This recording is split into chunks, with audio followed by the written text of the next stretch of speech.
Te voy a contar una historia muy rápido.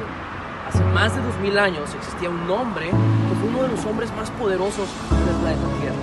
Y esta persona construyó uno de los imperios que emanan más energía en todo el universo.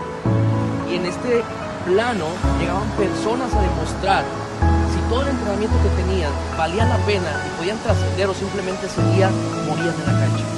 Esta persona tenía tanto poder que cuando estaba dentro de esta construcción, la persona podía decidir si con un solo dedo una persona vivía o moría en ese momento. Tú te debes de apegar a cosas, situaciones, actividades o personas que te llenen tanto de energía que te sientas un puto superhéroe, te sientas invencible y puedas lograr cualquier cosa que te propongas. Debes siempre estar conectado a la fuente de poder. Debes siempre apegarte y conectarte a la fuente de energía. Porque mientras tú estés dentro de la fogata, jamás te vas a poder apagar.